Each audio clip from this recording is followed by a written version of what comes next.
you might already know what a roguelite is, and you probably know how it's different from a roguelike, but just so we're all on the same page, let's just quickly break it down.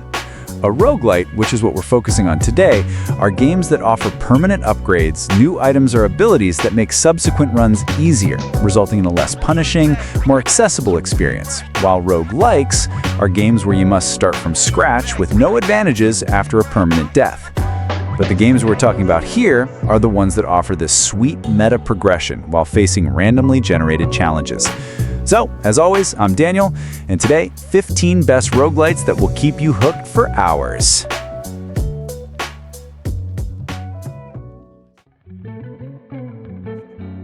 All right, starting us off at number 15 is Death Must Die. Look, the name, it pretty much tells you the whole story. You are one of a handful of heroes diving headfirst into the underworld with the very simple, very direct goal of, well, killing Death himself. And at first glance, you might think that, oh, it's another one of those games, another Vampire Survivors clone.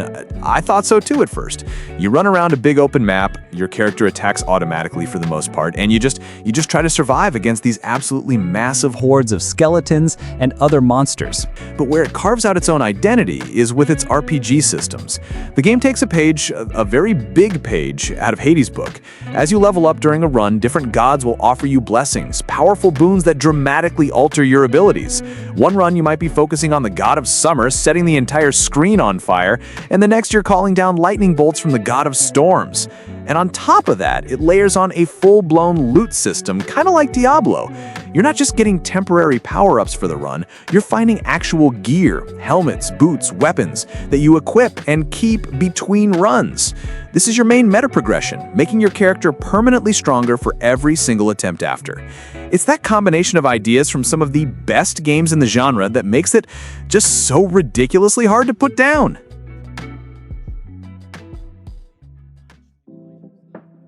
All right, for number 14 is Returnal. Now, this game is a roguelite and not a roguelike, even though it's sometimes advertised that way.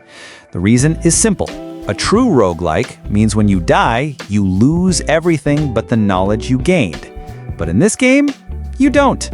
While your run-specific build is gone, you make very real, very tangible, permanent progress.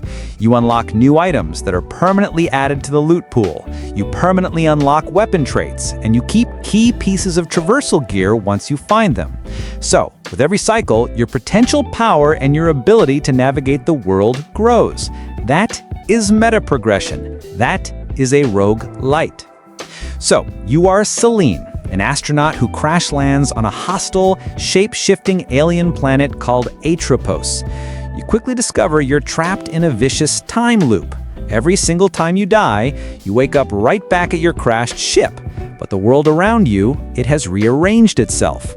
Your goal is to fight your way across this nightmare landscape to find the source of a mysterious signal and hopefully break the cycle.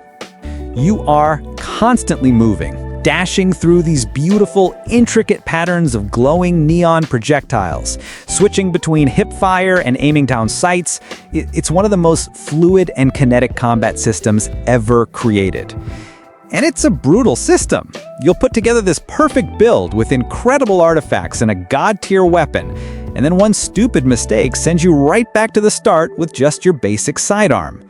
But, as we established, you're a little stronger. Maybe you've unlocked a new consumable. Maybe that grappling hook you found now lets you access areas you couldn't before, right from the start.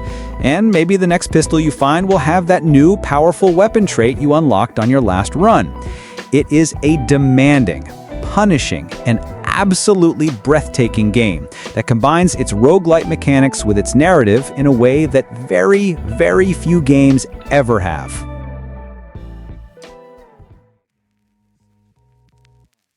So next up at number 13 is Dave the Diver. Now on the surface, this game seems pretty simple. By day, you are Dave. You're a friendly, slightly out-of-shape diver, and your job is to explore this mysterious body of water called the Blue Hole, where the ecology and even the geography changes every single time you dive in. Your goal is to catch fish with your trusty harpoon, but by night, the game completely changes. You team up with this master sushi chef, Bancho, and you run a sushi restaurant, serving up the very fish you just caught. The diving part is the core of the roguelite loop. You go down, you're desperately trying to manage your oxygen and your cargo weight, deciding which fish are valuable enough to keep. You might find a weapon chest with a powerful underwater rifle, or you'll be hunting for specific ingredients for a special recipe. And if you get chomped by a shark or run out of air, you get rescued, but you lose all the precious cargo you gathered on that run. You get to keep one item, but everything else is gone. The money you make at the restaurant at night, that is your meta progression. That's what you use to permanently upgrade Dave's gear. You'll buy a better wetsuit to dive deeper, a bigger air tank to stay down longer, a stronger harpoon to catch bigger fish. So the two halves of the game are in this perfect, incredibly addictive cycle. A better dive gets you better fish, which means a more successful night at the restaurant, which gives you more money to fund better gear for an even better dive the next day. It's the most satisfying loop. And the thing is, the game just keeps adding stuff. There's a full-on, surprisingly charming story with this whole cast of weirdos. There's farming, there's seahorse racing. It's a roguelite wrapped in a management sim, wrapped in a beautiful adventure game, and it is absolutely one of the most delightful and hooking games I've played in years.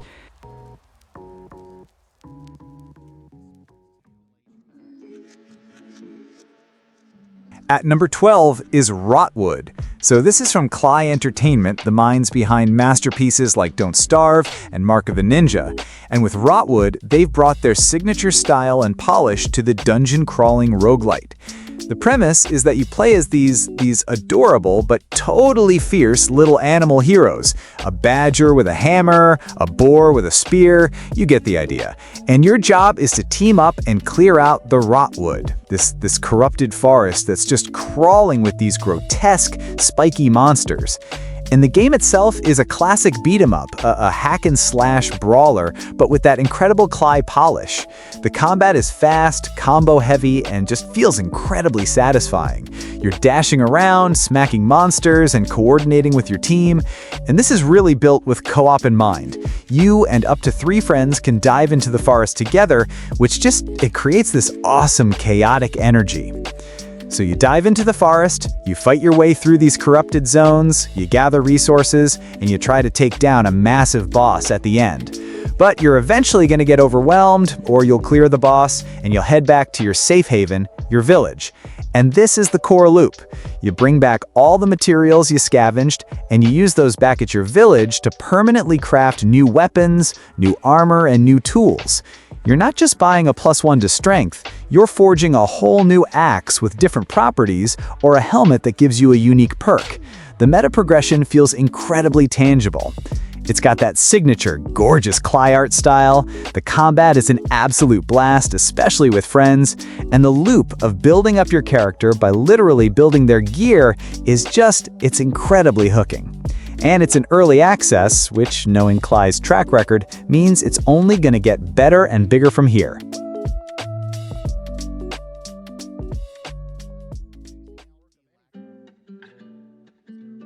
At number 11 is Wizard of Legend. Forget the old Gandalf-style wizard, the guy with the long beard who takes 5 minutes to cast a spell. This game is all about being a lightning-fast, combo-heavy, elemental force of nature. The premise is that you're an up-and-coming wizard trying to conquer the Chaos Trials, to become the Wizard of Legend. And to do that, you have to fight your way through these dungeons run by a council of powerful wizards. And the gameplay is so good. It plays less like a traditional dungeon crawler and more like a top-down fighting game. The movement is incredibly fluid and responsive. You're dashing around, dodging attacks, and stringing together these insane spell combinations. The real magic of the game, pardon the pun, is the build crafting. There are over 100 different spells or arcana to unlock. Before each run, you choose your loadout, a basic attack, a dash, a standard spell, and a powerful signature spell. This lets you tailor your playstyle completely. Do you want to be a fire mage who stays at a distance, or do you want to get up close with earth-based melee attacks, summoning fists to punch enemies through walls? You can do it all. The game is not easy. The bosses will absolutely wall you at first, but when you're defeated, you're sent back to the hub, and any chaos gems you collected can be used to permanently buy new arcana from the vendors or new outfits that act as relics, giving you powerful starting bonuses. So the core loop is all about experimentation. You do a run, earn some gems, go back and buy a cool new lightning spell you've had your eye on, and then you try to build a whole new combo around it. It even has an amazing couch co-op. It's a fast, brutally challenging, but incredibly deep roguelite that really rewards you for mastering its systems.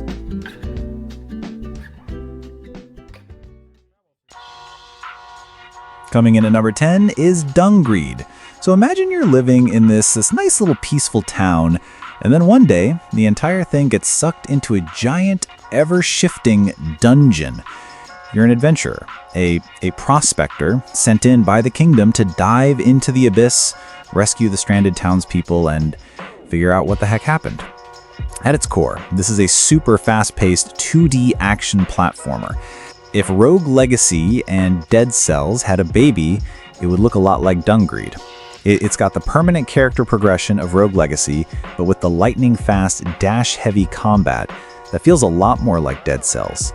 The sheer variety of loot you find is kind of wild.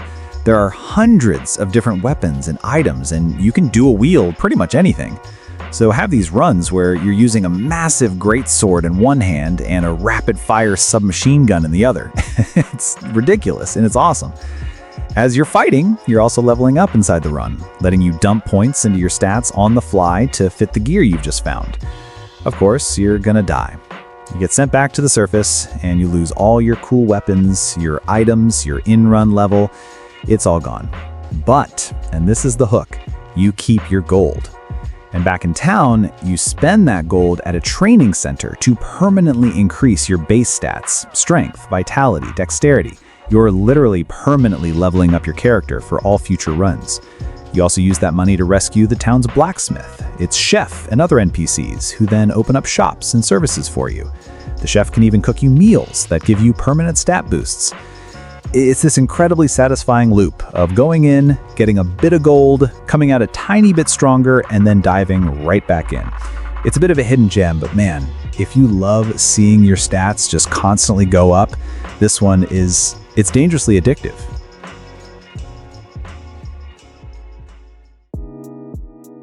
At number 9 is Skyrogue. Look, if you've ever played a game like Ace Combat and thought to yourself, man, I wish this was an endless procedurally generated roguelite, well, first of all, that's a very specific thought to have, but second, this is exactly your game.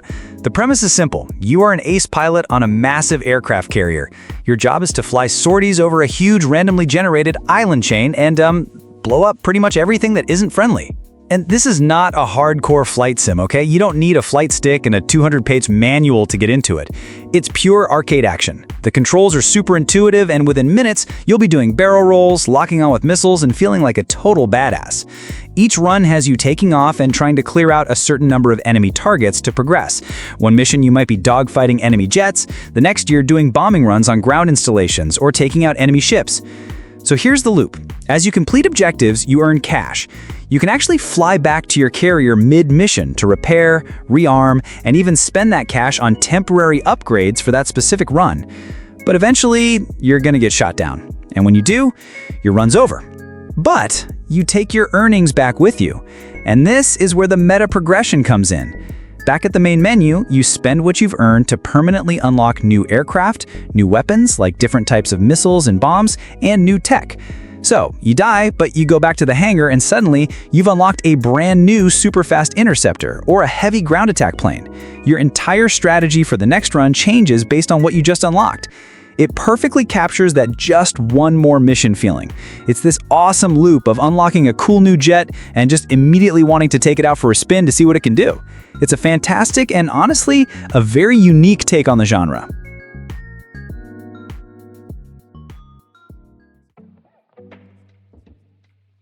So at number 8 is Risk of Rain 2. You are one of several unique survivors who's crash landed on an incredibly hostile alien planet.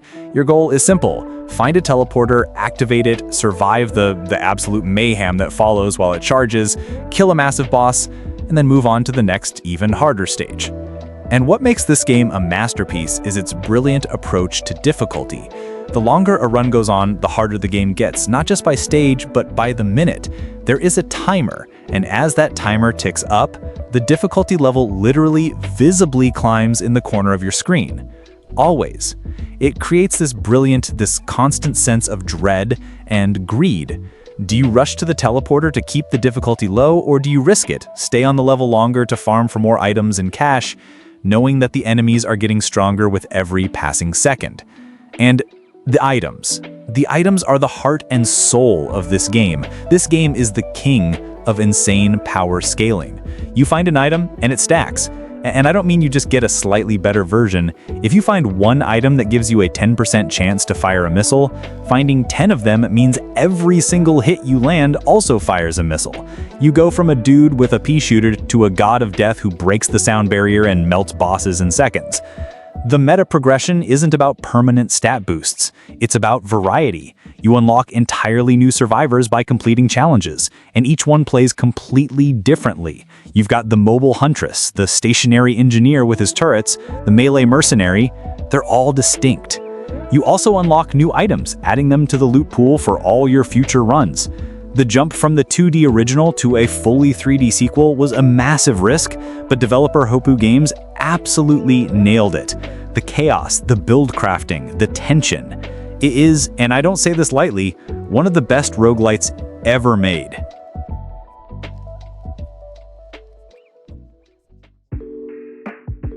And number 7 is RoboQuest.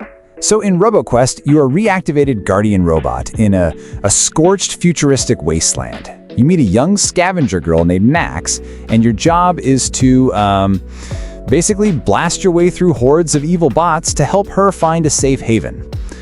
And if I had to describe the gameplay, it's a blistering fast run-and-gun FPS that feels like Doom had a baby with Borderlands.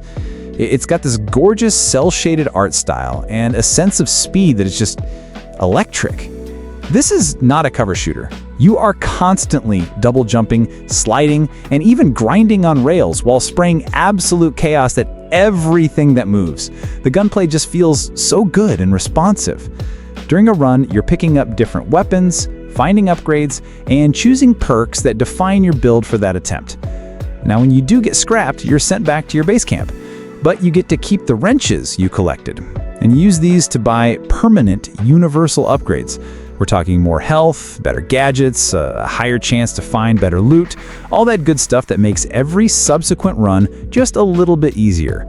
You're also constantly unlocking new playable robot classes, each with their own unique abilities, and adding tons of new weapons to the loot pool. It is just this tight, incredibly polished loop of kinetic action and satisfying progression.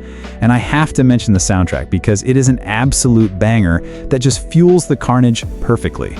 Oh, and it's got fantastic 2-player co-op, which just makes the chaos even better.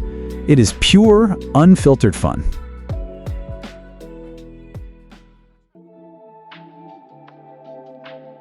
Sliding into number 6 spot, we've got Infected Shelter. The world is ended, as it tends to do in these games, and your small group of survivors is just trying to get by in your little shelter. That is, until a bunch of bandits raid your camp and kidnap a vital member of your team. So, your job is to pick up a weapon and go get them back, one randomly generated stage at a time. And this is a super fast-paced, side-scrolling brawler. You're fighting these hordes of mutated enemies and bandits, and the combat is all about stringing together these brutal combos. As you're fighting, you're constantly finding loot, new weapons, and temporary character mutations that can drastically change a run. Now, every attempt out in the wasteland, whether you get wiped out by a giant mutant or you successfully clear a zone, eventually comes to an end. But every run is also an opportunity to build. The most important things you're grabbing out there are blueprints. You bring those back to your shelter, and that's where the real progression kicks in. You use these blueprints to permanently upgrade your camp. Building a better barracks gives everyone more health. Upgrading the weapons facility unlocks better guns to find. It's a really cool system where you're not just upgrading a character sheet, you're literally You're literally improving your home base to make all of your survivors stronger for every single run after. Plus, you can unlock different playable characters, each with their own unique playstyle. It's chaotic, it's definitely not for the faint of heart, but if you're looking for a gory beat-em-up with a really satisfying progression system, this one it's a bit of a hidden gem.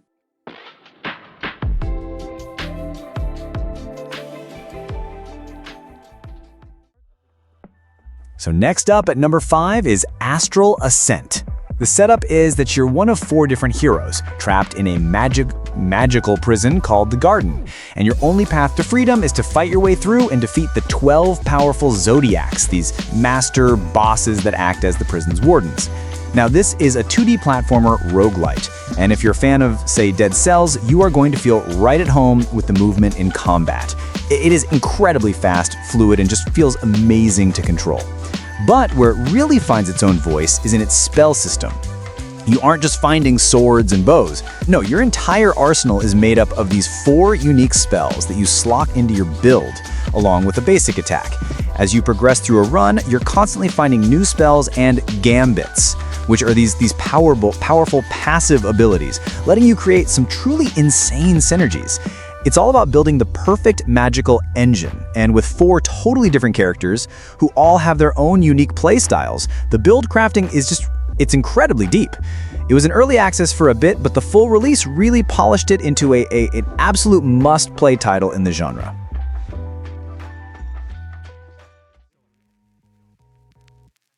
At number 4 is Rogue Legacy 2. The premise is brilliant in its cyclical nature. You're trying to conquer an ever-changing, monster-filled kingdom. You storm the castle, you fight with everything you have, while your legacy continues to build. Your child takes over. Your heir steps up, inheriting the family's burden, and dives right back into the castle to avenge you. And this is the absolute genius of the game. Before each run, you choose from 3 randomly generated heirs, and each one comes with a unique class and, more importantly, a set of genetic traits. So your next hero might be a barbarian with gigantism, which makes you a massive, easy-to-hit target, but lets you hit like an absolute truck. Or maybe you'll get a ranger who is also colorblind, so the entire screen is in black and white for that run. You might get an heir with vertigo, which flips the entire game upside down, or one with IBS who randomly passes gas that can actually propel you in the air. It's hilarious, and it ensures that every single life, every single attempt feels completely different and memorable. Underneath that brilliant hook is an incredibly tight 2D action platformer, but it also has these really smart Metroidvania elements woven into its DNA. As you explore, you'll find these special statues that grant your entire bloodline permanent new abilities, like an air dash or the ability to read forgotten languages. So a chasm that was impossible to cross for your last 10 ancestors is suddenly a trivial obstacle for everyone that follows. The combat itself feels weighty and precise, and the different classes, all 15 of them, are so distinct. You have your standard sword and board knight, but then you have the chef who attacks with a frying pan, or the boxer who weaves and bobs, building up a combo meter. The variety it's immense. But the real addiction is the castle progression. Every single piece of gold your fallen hero collected is passed down. You use that gold to build and expand your family's castle, which it's not just for show, it's a massive, sprawling skill tree where you are literally building your legacy. You're unlocking entirely new classes, giving the blacksmith the ability to craft powerful gear from blueprints you find, or just flat out increasing the base health of every family member forever. The first Rogue Legacy was a pioneer, one of the games that truly put this style of roguelite on the map. The second just expands on every single idea and polishes them to a mirror shine. It's charming, it's incredibly deep, and it has one of the most satisfying and tangible progression loops ever designed.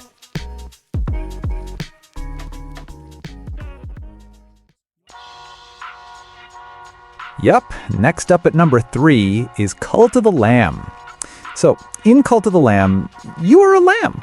A cute, fluffy little lamb, the last of your kind. And in the game's opening moments, you are literally sacrificed by 4 evil gods. But, right at the last second, you're saved by this even more evil, chained-up god called the One Who Waits. He brings you back to life, gives you a cursed crown, and makes you a deal. Go out into the world, start a cult in his name, and kill the 4 gods who imprisoned him. And the game itself is basically 2 completely different genres smashed together, and it works so well. On one hand, you have the Crusades. This is the roguelite part. You dive into these procedurally generated top-down dungeons, and it plays like a mix between Hades and The Binding of Isaac. The combat is fast, you're dodging around, swinging weapons, and using these powerful curses. This is where you fight monsters, gather resources, and rescue new followers for your cult.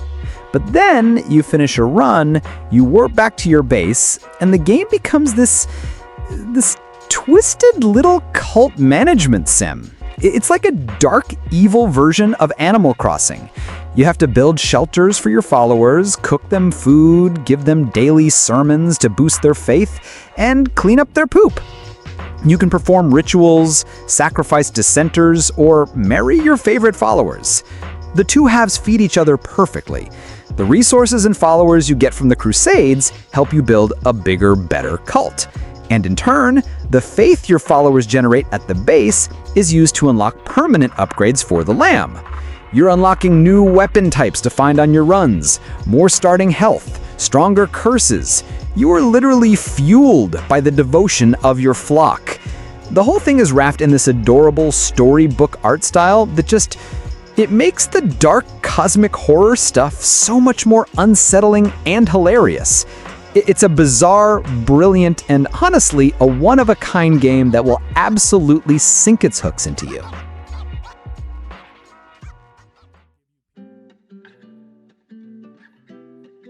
At number 2 is Dead Cells. You play as this blob of green goo, a parasitic organism called the Beheaded that possesses a headless corpse in the depths of a dungeon. It's a great start. Your goal is to fight your way out of a sprawling, plague-ridden island and kill the king who resides at its heart. And the moment you take control, you get it. The movement in this game is, and I am not exaggerating, practically perfect. The term people always use is silky smooth, and it's for a reason. The controls are so responsive, so fluid, that you enter this flow state, dashing through levels, dodge rolling through a barrage of attacks, stomping on an enemy's head from above. It feels incredible. The combat is this beautiful, brutal dance. It's got the deliberate, high-stakes feel of a Souls-like, where every enemy can be a threat and you have to commit to your attacks, but it's all running at the speed of a lightning-fast 2D action game. And the variety. My God, the variety. The sheer number of weapons, shields, skills, and passive mutations it's staggering. One run, you might be a nimble assassin with bleeding daggers and a crossbow turret. The next, you're a hulking brute with a massive sword that stuns everything and a shield that can parry anything. And you will die over and over and over again. It's part of the design. When that happens, you lose your weapons, your gear, your gold. You're right back in the prisoner's quarters. But you get to keep the cells dropped by enemies. Between levels, you meet the collector, and you spend those cells to permanently unlock new items, adding them to the loot pool for all future runs. You're also buying permanent upgrades like more charges for your health flask, or the ability to keep some of your gold after death. So the game world itself is always growing, always changing because of your progress. And even the developers at Motion Twin and Evil Empire, they've supported this game for years.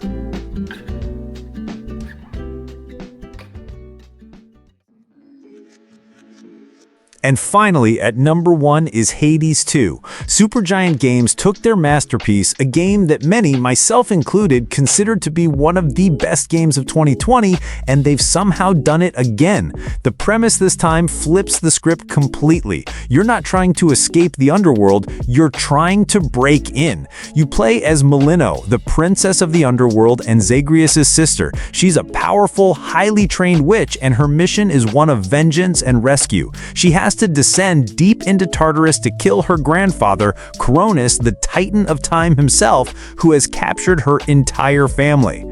And the gameplay, it's that same perfect, impossibly fluid and responsive combat loop that made the first game a legend, but but evolved. Melino is a witch, and that's not just for the story. Her moveset is built around a new magic meter, allowing you to hold down your attack buttons to charge up devastating Omega moves. It adds a whole new incredible layer of resource management and timing to every single encounter. Of course, the Olympians are back, appearing during your runs to grant you their powerful boons, once again leading to an almost infinite number of build combinations. And the world is it's so much bigger. You're not just fighting through the underworld, you're also fighting your way up to the surface to battle the forces of Olympus. Cronus is the literal personification of time, and he will absolutely wreck you. But death is once again just the beginning. You're sent back to the crossroads, the game's new hub, where the real magic happens. You spend the resources you've gathered on your runs to perform incantations at a cauldron, unlocking brand new features in the world. You're unlocking new weapons, upgrading your Arcana cards for permanent buffs, and interacting with this incredible cast of new and returning characters that push the amazing story forward with every single death. It's not even technically finished yet, and it already feels more polished and packed with more content than most full-release games. It is a monumental achievement. Supergiant has captured lightning in a bottle for a second time, and it is without a doubt one of the best of the genre right now.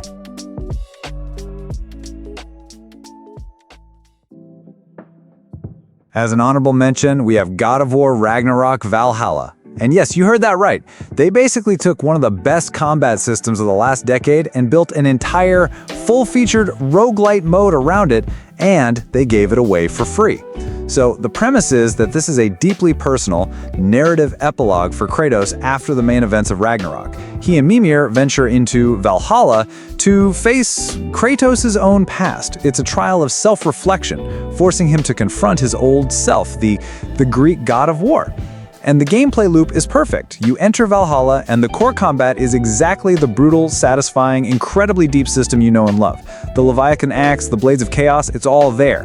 But the structure is pure roguelite. You start a run with a basic loadout, and after clearing each arena of enemies, you're presented with chests that grant you temporary glyphs and perks. This is basically God of War's take on a Hades-style boon system. One perk might make your axe throws create an elemental explosion. Another might drastically boost the power of a specific runic attack. You're constantly making these small, tactical decisions, building a unique version of Kratos on every single run. Then you die, and you get sent right back to the shores of Valhalla. But you get to keep the mastery and spirit seals you've earned, and you use those to buy permanent upgrades to Kratos' core stats, like his health, rage, and strength. So every failed attempt makes you just a little bit stronger for the next one. And what's truly brilliant is how they weave the story into this loop. Every time you return, you might unlock new dialogue or a new story beat, pushing the incredible narrative forward through your failures. It's not just a wave-based arena mode, it's a whole new, endlessly replayable story. If you enjoyed this video, make sure to leave a like, subscribe, and also turn on the notification. And lastly, don't forget to drink water and get some sun. Thanks for watching, and I'll catch you in the next one.